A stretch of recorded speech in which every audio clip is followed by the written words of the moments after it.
power function which when given two numbers x and y, it should return me x to the power y, right? So let's understand it with an example. So what we are saying is, let's say you want to compute 7 to the power of 4. So I'm defining this problem recursively. So I'm saying that I'm not going to compute this 7 to the power 4 on my own. I'll assume that somebody has solved 7 to the power 3 for me, and I'm going to utilize that. So you can use that same, let's say, theater example. So we are sitting in a theater. I am here at the last row, and I'm asked this question, calculate 7 to the power 4. So I'll just poke the person in front of me and I'll ask him what is 7 to the power 3. And I'll assume that he has given me the answer. So I know that whatever answer this person has given me, I'm just going to multiply that with a 7. And here this person, he is again going to do the same thing. So since he doesn't know what is 7 to the power 3, he'll ask the person in front of him what is 7 to the power 2, and he'll multiply it with that. Similarly, the person here, he will make it 7 into 7 power 1, right? And the person who is asked to calculate 7 to the power 1. So see, he can either return it. He might know that 7 to the power 1 is 7, or he can still do ask the person in front of him and ask him what is 7 to the power 0. So this person here will tell that 7 to the power 0 is 1. So let's understand what was happening there. So what we have said is what this power function is doing. I'll just write it down there. Power function of a comma b. If b is 0, then it returns 1, else return a into power function of a comma b minus 1. So let's see how this will execute. So maybe that will clarify your doubt. So tell me some numbers, tell me some arguments here. Tell me some random arguments. 2 and 3. Okay, let's say I want to see what is power function of 2 comma 3. So my main is calling this. Main has called power function of 2 comma 3. So what will happen? This a will get a value of 2 here and b will get a value of 3 here. So for this particular function here, which is just written here, a is 2, b is 3. So if b was 0, it is going to return 1, but b is not 0. So it's going to return a into, and it will again call a power function. So this function is going to return a into, and then it calls another function. So what will it call? It is going to call power function of a, which is 2. So let me write just a 2 here, and b minus 1, which is 2. So now for this new function, so see, now the control is transferred to, so you can see it like these are different clones of the same function. So you can see them as different functions actually. So this function here, power function of 2 comma 2. So the value of a is 2 and b is again 2.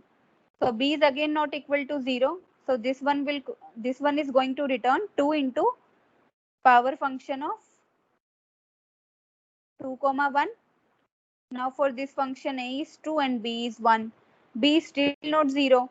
So this function is going to return 2 into power function of a is 2, b minus 1 is 0, right? Now this function here, power function of 2 comma 0, when this will execute, a is 2, b is 0. So we have already told this function that when b is 0, you return a 1 here. So this function is going to return a value of 1 to this function over here, right? What will this function return? So this function was supposed to return 2 into this thing, whatever this function is going to return, right? So this a into power function of a comma b minus 1. So this function here, a is 2, power function of 2 comma 0 is 1. So this function will return a value of 2 here. Now what this function will do? This function will return 2 into whatever value it got from the function beneath it. So it's going to return 2 into 2, which is 4 here. Now I came to this function which has to return a value to the main. So again, what is it going to return? A into whatever value it got from the another function. So 2 into 4 is 8. So this function is going to return an 8. Now let me know if your doubt is clarified. So I could have done that also. So it's not necessary. I'm saying you can definitely do that here. So if B is 1, you return an A. So what will happen in that case? This thing will not be executed. So as soon as you come till here, so it sees that A is 2, B is 1. So it will directly return a 2 here. You can also do it in this way. What I'm saying is it is not necessary.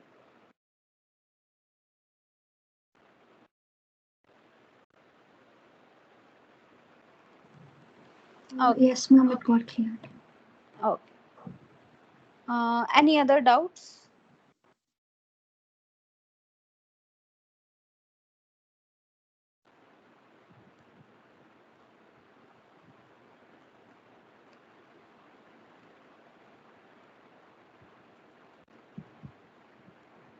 Ma'am, what would happen in this function if we gave a negative b? Sorry.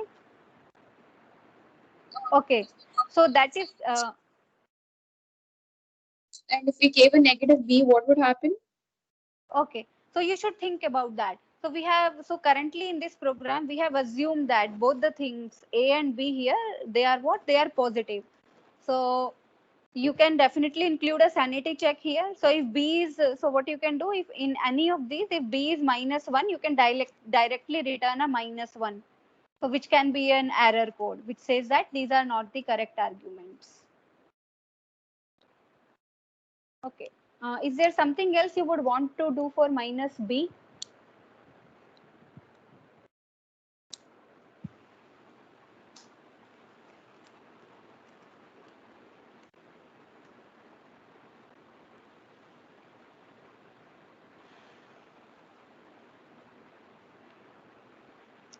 So how can you, okay, that's a good question. How can you modify it for a negative value of B? So what if B is negative? Any ideas?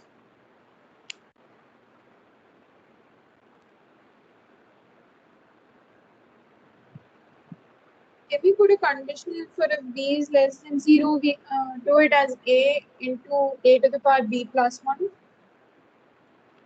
A to the power B plus 1. Okay, let's see. So if I have 2 to the power 3, I'm going to multiply 2 3 times. What if I have 2 to the power -3? Ma'am, Hmm. ma'am, we can just take the reciprocal.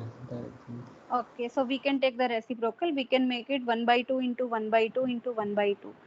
So what I can do in this case, you can make it a conditional code.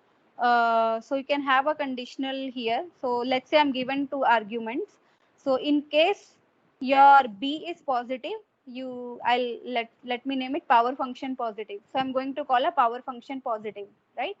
In case B is negative, I can make one more function, which is, let's say, power function negative.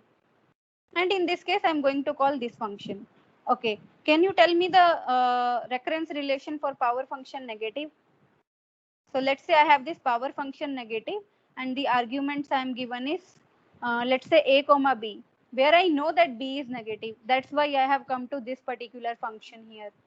What will you do?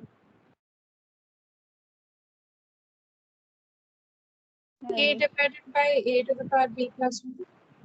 Or b. No, it will be b plus 1. So what I want to do in this case, let's say I want to compute 2 to the power -3. Let's again think about it recursively. So if somebody gives me 2 to the power -2, right, what would I want to do to it? So 2 to the power -2 is 1 by 4. I would want to multiply it with 1 by 2, right? So how can I write it recursively? Is this correct?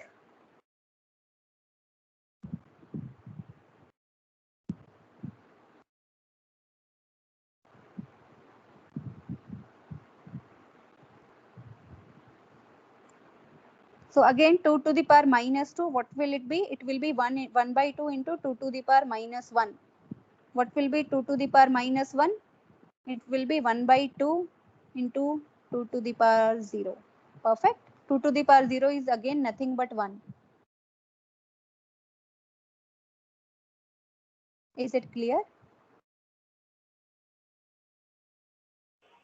Ma'am, we can take the absolute value of b and reciprocate it using the same function. You can also do that. That's again a very nice idea. So when you see that b is negative, what you have to do? Actually, you have to do nothing but 1 by 2 to the power 3. Very good. So you can do it that way also. That will save you a whole lot of work. Very nice.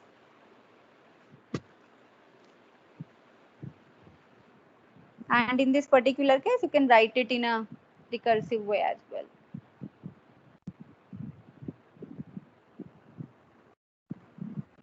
So in this case, what you can do, if b is 0, you just return 1, else you return, I would say what? Float of 1 by a into your power function of a is again your 2 and b is now incremented by 1. So you can write it with something like this. If you want to write down a recurrence relation.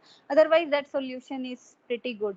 So if you have calculated a 8 here, so in case b was negative, you can just take a reciprocal of this.